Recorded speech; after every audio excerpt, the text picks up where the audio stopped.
Bonjour à tous, je suis ravie de vous retrouver aujourd'hui mercredi midi heure du Québec et 18h pour les gens de l'Europe. Alors je vous salue tous, je vous souhaite la bienvenue à notre rendez-vous hebdomadaire, ce petit live du mercredi midi. Alors ça me fait vraiment plaisir, chaud au cœur de vous retrouver. Puis pour ce live-là, je vous ai d'entrée de jeu dit ma mère et moi la semaine dernière. C'est un sujet, en fait, c'est une pépinière à sujet, comme dirait un de mes collègues, François Gaudreau, pour ne pas le nommer. Il y a beaucoup d'angles, en fait, que je peux ouvrir pour vous aider, pour vous accompagner, vous donner des outils si vous vivez des difficultés relationnelles avec vos parents. Des fois, moi, je dis relations mère-fille, mais bon, peu importe, hein, la pomme tombe pas loin de l'arbre, puis des fois, il y a de la résistance. Parfois, c'est difficile. Alors, il y a des conflits qui naissent et ça arrive dans les meilleures familles, je vous rassure. On n'a pas à se culpabiliser de ça, mais plutôt que de s'en préoccuper, j'aimerais vous inviter à vous en occuper parce que souvent, ce sont des relations significatives, donc des relations qui sont importantes pour nous. Et on a de la difficulté à comprendre la mécanique du conflit, on a de la difficulté à pacifier des fois nos relations et ça commence avec soi-même d'abord. Donc, d'entrée de jeu, je l'ai lié au chapitre 5 qui est le jugement de soi, le pouvoir de mon mental égo. Et la semaine passée, j'en ai parlé dans le précédent live parce que je vous ai parlé un peu plus de l'aspect créateur du conflit. Et oui, il y a un aspect créateur au conflit et je vous disais comment le conflit, souvent, il nous appelle de l'intérieur. Il y a quelque chose en nous qui teure, si je peux dire, qui appelle à être mis en conscience, à être pacifié, à être reconnu pour pouvoir vraiment le transmuter en positif. Alors, c'est pour ça qu'on appelle l'aspect créateur du conflit. À raison d'y aller, bien sûr, ça demande un petit travail sur soi d'introspection et de vouloir le mettre en conscience et de vouloir pacifier ça. Puis aujourd'hui, la suite un peu de ma mère et moi, si je peux dire que j'avais envie de vous partager à travers mon livre, c'est sûr, mais à travers mes réflexions, mon vécu, pour vous aider vous-même à mettre des lumières et à progresser, donc à pacifier vos relations. Puis ça peut s'adresser avec votre mère, mais ça peut s'adresser avec un collègue, avec votre enfant, avec votre conjoint, une bonne amie. Bref, c'est souvent, comme je l'ai dit, des relations significatives. Puis aujourd'hui, où est-ce que je voulais vous emmener? C'est sur l'aspect vraiment de l'ego. Quel rôle joue mon ego lors d'un conflit? Et moi, je vous dis que j'ai un beau gros ego. Maintenant, j'ai réussi à l'apprivoiser puis à rouvrir davantage au niveau du cœur, mais c'est là où est-ce que je voulais vous inviter à aller, à vous observer sans vous juger, mais quand vous êtes dans une situation de conflit, comment est-ce que souvent le cœur va se refermer, hein? Puis que là, on va même sentir au niveau physique les émotions s'emparer de nous, la fermeture, la rigidité. Bon, on tombe dans l'argumentation, etc.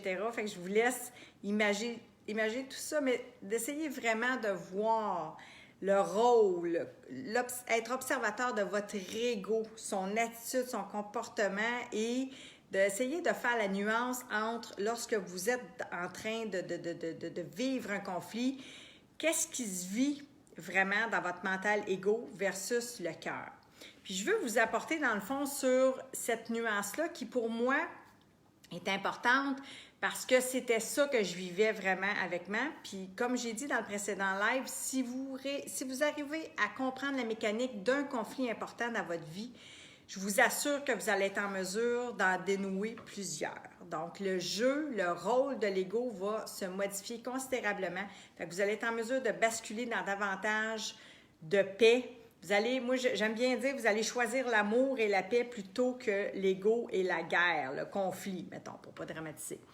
Fait que la nuance, pour moi, elle est là, dans le fond. Elle est liée à dire, est-ce que c'est une blessure à mon ego dans le conflit qui naît, et c'est souvent le cas, ou est-ce qu'on peut reconnaître une blessure, plus pour moi, je dirais au niveau de l'âme, au niveau de l'être. Je vais vous donner un exemple précis.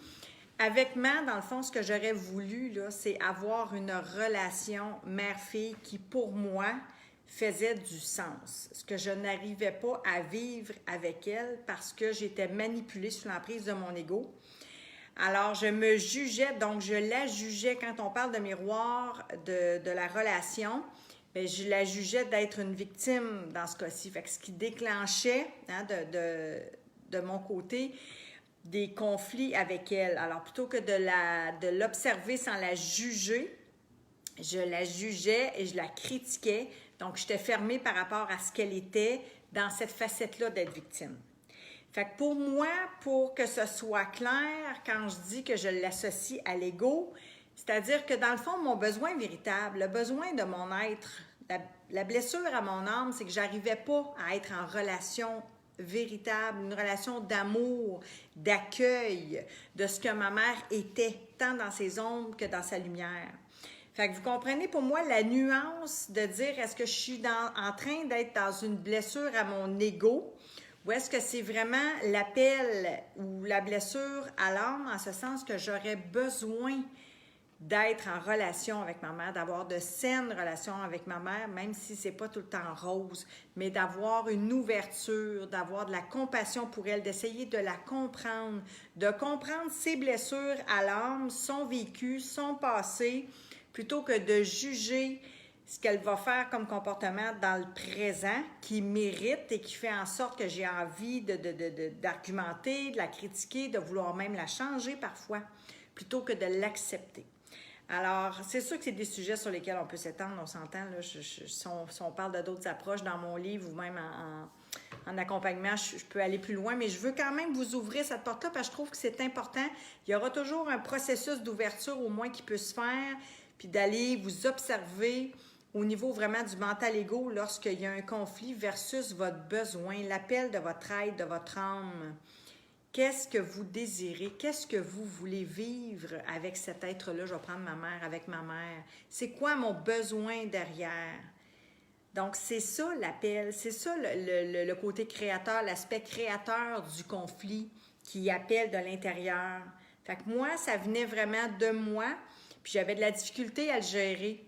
Fait que ce que ça signifie, c'est aussi d'apprendre à se pacifier soi-même dans ce cas-là, pour avoir davantage d'amour, de compassion, de bienveillance envers soi. Thomas Tansbourg dit souvent « comprendre l'humain dedans pour comprendre l'humain devant ». Et je trouve que ça résume tout. Est-ce que c'est facile à faire? Pas toujours, parce que quand je suis déclenchée dans mes blessures à l'ego, je suis réactive, je me ferme, puis là, j'ai envie d'attaquer, puis là, l'autre, il se ferme, puis il contre-attaque, puis bon, vous savez très bien tout ça. Je suis convaincue que vous avez déjà eu des expériences dans votre vie de conflit. Fait que je ramène ça avec la nuance de l'ouverture au niveau du cœur, du besoin, de l'appel de votre âme, d'être en union, en connexion, dans mon cas avec ma mère, d'avoir une relation avec elle d'ouverture, d'amour, de bienveillance et de compassion. Pour moi, maintenant, c'est là que se joue tout. C'est là que j'ai à pacifier ma relation à moi-même, à me le donner d'abord à moi-même, pour pouvoir l'offrir à l'autre, puis être en relation avec moi-même pour pouvoir être en relation avec l'autre. C'est pour ça que je vous dis que pour moi, ça a été important et déterminant jusqu'à l'accompagnement de ma mère à son dernier souffle. J'ai vu, là, c'est là que mon ego a lâché prise, là, je vous le dis, puis à chaque fois, j'ai toujours des frissons parce que ça me touche, parce que c'est là que j'ai pu vraiment vivre réellement, voir l'ampleur, la force de mon ego, comment est-ce qu'il était rendu puissant, comment est-ce que son emprise pouvait me manipuler avec ses discours à un point tel que de me fermer le cœur à ma mère allant jusqu'à son dernier, pratiquement, là, pas son dernier souffle, parce qu'avant ça, j'ai compris là, des choses, là, pas au niveau mental, mais au niveau du cœur.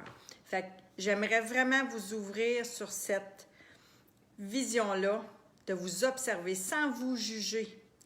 Comment se comporte, comment le rôle de votre ego vous pousse à aller vers un choix de conflit, de discorde, de guerre intérieure et avec les autres versus l'option d'aller davantage au niveau du cœur, de choisir l'amour et la paix.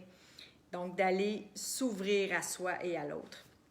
Fait que moi, c'est vraiment ça que j'avais envie de vous partager aujourd'hui, simplement avec beaucoup de vulnérabilité en vous disant, osez mettre ça en conscience, osez essayer de dénouer la mécanique d'un conflit important avec une relation significative dans votre vie pour apprendre vraiment à faire la nuance entre l'ego, sa fermeture et le cœur et son ouverture, puis à quel point tout ça va occasionner énormément de bienfaits.